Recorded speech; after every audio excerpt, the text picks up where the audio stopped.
ജാതിയുടെ പേരിൽ മനുഷ്യരെ മനുഷ്യരായി പോലും കാണാൻ മടിച്ചിരുന്ന ഒരു കാലം നമുക്കുണ്ടായിരുന്നു.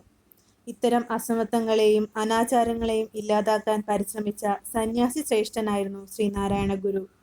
പാവപ്പെട്ട കർഷക തൊഴിലാളികളുടെ മക്കളെ ചേർത്തു നിർത്തി മറ്റുള്ളവരെ പോലെ ഇവരും ദൈവത്തിന്റെ മക്കളാണ് എന്ന ഗുരുവിന്റെ വാക്കുകൾ ജനഹൃദയങ്ങളിൽ മാറ്റത്തിന്റെ വിത്ത് വിതയ്ക്കുന്നതായിരുന്നു. കേരളീയ സമൂഹത്തിൽ ഗുരു സൃഷ്ടിച്ച സാംസ്കാരിക നവോത്ഥാനത്തിന്റെ ഹൃദയസ്പർശിയായ അനുഭവമാണ് പി.കെ. ഗോപാലകൃഷ്ണന്റെ അരുവിപ്പുറത്തു നിന്ന് ഒരു സന്ദേശം എന്ന പാഠഭാഗം. ഗുരു വിളിച്ചു ചേർത്ത യോഗത്തിൽ കുറച്ചാളുകൾ ദൂരെ മാറി ഇരിക്കുന്നത് വേദനയോടെ അദ്ദേഹം കണ്ടു. കാലാകാലങ്ങളായി അധ്വാനിക്കുന്ന കർഷക തൊഴിലാളികളായിരുന്നു അവർ.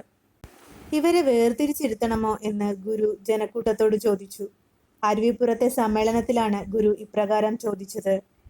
ജാതിയുടെ പേരിൽ മാറ്റി നിർത്തപ്പെട്ടിരുന്നതുകൊണ്ടാണ് അവർ മറ്റുള്ളവരിൽ നിന്ന് അകലം പാലിച്ചിരുന്നത്. പാവപ്പെട്ട ആ തൊഴിലാളികളും അവരുടെ പൂർവികരും യുഗങ്ങളായി പണക്കാർക്ക് വേണ്ടി പണിയെടുക്കുന്നവരാണ്. അവരും ദൈവത്തിന്റെ മക്കളാണെന്നും അതുകൊണ്ട് അവരെ വേർതിരിച്ചിരുത്തണമോ എന്നും ഗുരു ജനക്കൂട്ടത്തോട് ചോദിക്കുകയായിരുന്നു. എല്ലാവരും ചേർന്നിരുന്ന് അവരും സമന്മാരാണ് എന്ന തോന്നൽ ഉണ്ടാക്കാമല്ലോ എന്നാണ് ഗുരു പറയുന്നത്. ജാതിക്കും മതത്തിനും അപ്പുറത്ത് സാഹോദര്യത്തിനാണ് ഗുരു പ്രാധാന്യം നൽകിയത്. ജാതിയുടെയും മതത്തിന്റെയും പേരിലുള്ള വേർതിരിവുകളെയും അനാചാരങ്ങളെയും അദ്ദേഹം തള്ളിക്കളഞ്ഞു.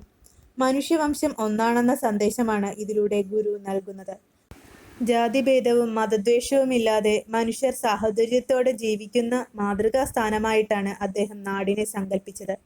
മതമേതായാലും മനുഷ്യൻ നന്നായാൽ മതി എന്നും അദ്ദേഹം പ്രസ്താവിച്ചു. ഈ ദർശനങ്ങൾ എല്ലാ കാലത്തും പ്രസക്തമാണ്.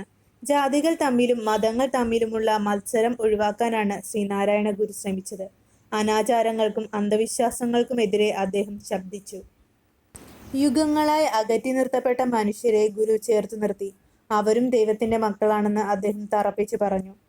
പ്രസംഗം, സംഭാഷണം, എഴുത്ത് എന്നിവയിലൂടെ ശ്രീനാരായണ ഗുരു അവതരിപ്പിച്ച ദർശനങ്ങൾ സർവകാലിക പ്രസക്തിയുള്ളതാണ്. ഒരു ഉറുമ്പിന് പോലും പീഡയുണ്ടാക്കാത്ത ജീവിതമാണ് നാം നയിക്കേണ്ടത് എന്നാണ് ഗുരു ഓർമ്മിപ്പിക്കുന്നത്.